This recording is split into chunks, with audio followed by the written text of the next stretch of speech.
Tie-dye Reader, A Tale of Two Brothers by Eveline Hasler and Kathi Bhend. Read by Tie-dye Reader Kristie.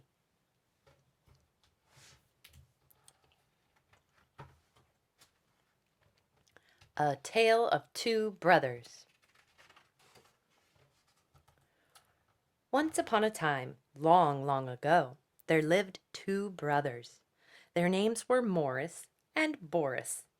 They looked like twins since they both had humps on their backs. From a distance, it looked as though they were carrying backpacks. But if you got to know them, you'd see that they were very different. Morris was helpful and kind to everyone he met. He took care of the cattle and fussed over the plants in the garden.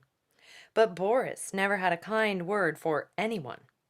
He beat the cows and never gave them quite enough to eat. The plants on his land grew wild, nearly choked by weeds. When fall came, Morris said to Boris, "It's time for one of us to go up the mountain. There are some shingles loose on the roof of our hut there, and we'll need to fix them before the snow comes. I went in spring, so it's your turn." "What, me?" shouted Boris. "I don't feel like it. It takes more than a day to get there." Rather than arguing with his brother, Morris decided just to go himself.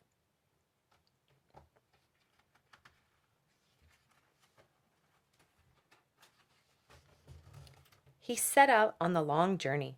The night before, a storm had ripped the last few leaves from the branches of the trees. Plump chestnuts were tucked between the leaves on the ground, and when he stepped on them, they burst out with their prickly husks. Morris bent down and picked up as many as he could carry.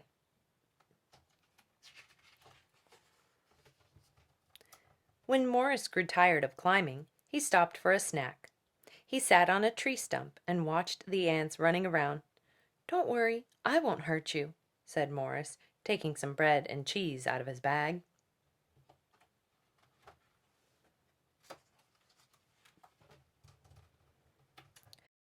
By lunchtime, he'd reached a high plateau. The path was overgrown with thorny branches. He struggled through, but thorns clung to his clothes and scratched his arms and legs. Patiently, he untangled the prickly tendrils, marveling at how intricate they were. Soon he saw some mushrooms. Their red hats glowed merrily above their stems. "Hello, toadstools," he said admiringly. "I know I can't eat you, but you sure do look lovely." They seemed to be growing in a secret circle. The path dipped down into a ravine. This had always been his favorite point of the journey. If you shouted toward the cliff, it would echo back at you. "Beautiful forest," shouted Morris. "Beautiful man, man, man, man," answered the echo. Morris thought he heard a giggle behind the branches, but he didn't see anyone.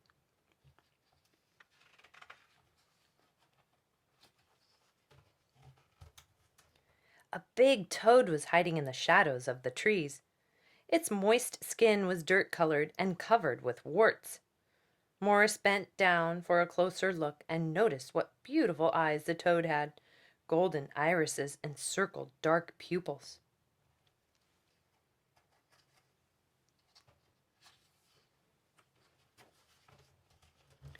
Dusk fell, and Morris built a fire and roasted his chestnuts.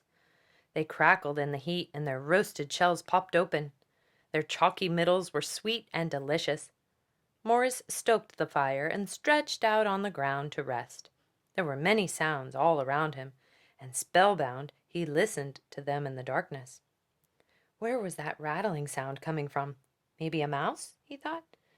And what about that creaking sound in the woodpile?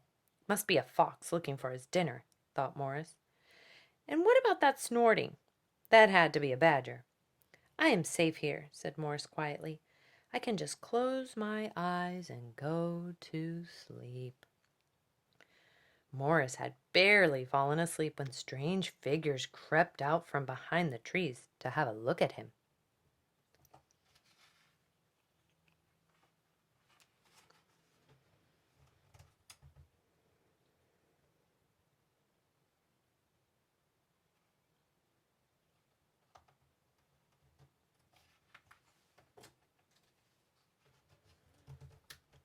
"It's a human, and he's on our land," said the roots.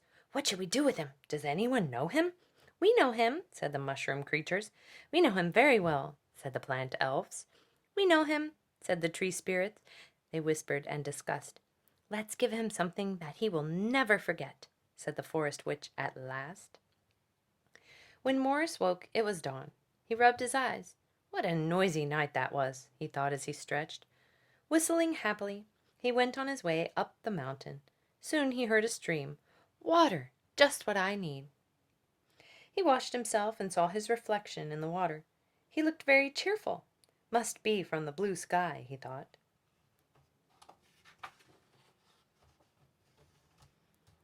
At last Morris reached the hut.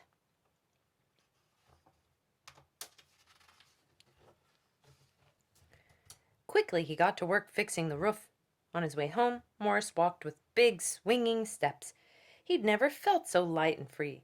It was almost as if he were flying. Soon he arrived back home in the valley. Boris was chopping wood in front of his house. He stared in shock at his brother. "Where's your hump?" he asked. "My hump?" asked Morris, reaching over his shoulder. There was nothing there. The hump was gone.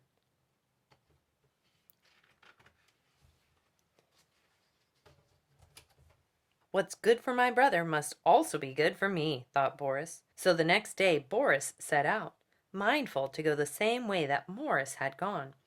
He stopped for a snack in the same place his brother had stopped. On the plateau he swatted angrily at the thorny bushes with his cane. "Hey, you stinky old mushrooms!" he shouted at the toadstools. Carelessly he stomped on them. But what goes around comes around.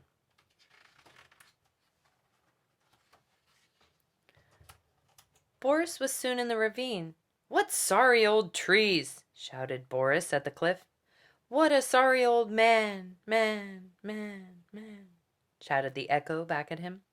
It was almost as though someone was laughing at him. Boris saw the toad too. Luckily, at the very last minute, it managed to save itself from being squashed under his shoe. "Out of my way, you ugly old cow pie," he shouted at it. When it grew dark, Boris made a fire. "There aren't even any chestnut trees here," he thought angrily.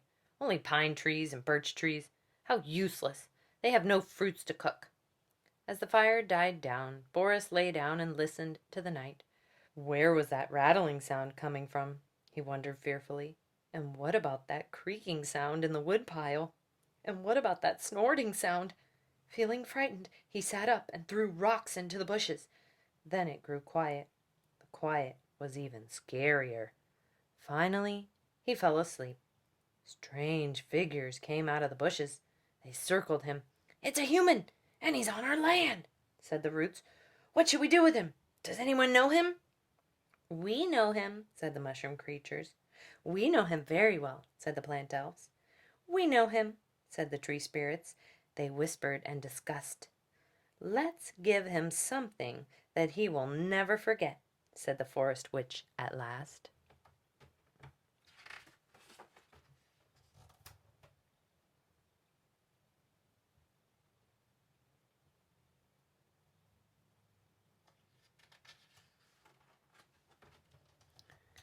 The next morning when he woke up, Boris felt weary.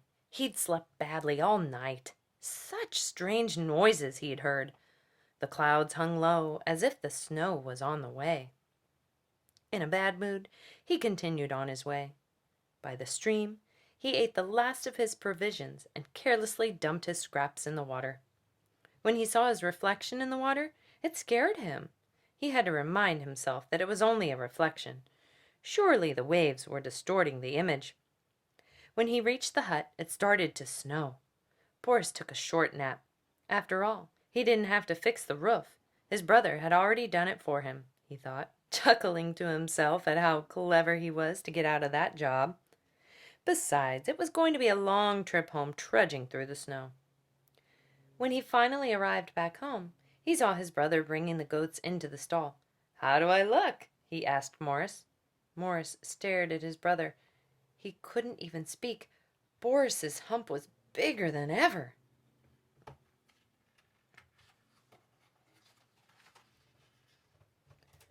Sadly, Boris whistled for his dog.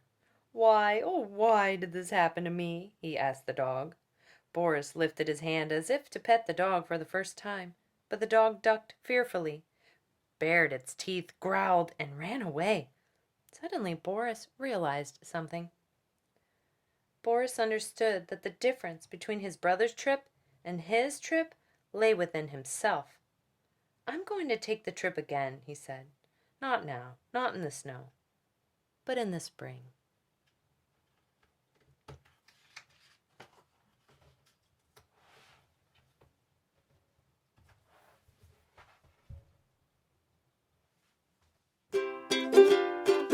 Tighter reader,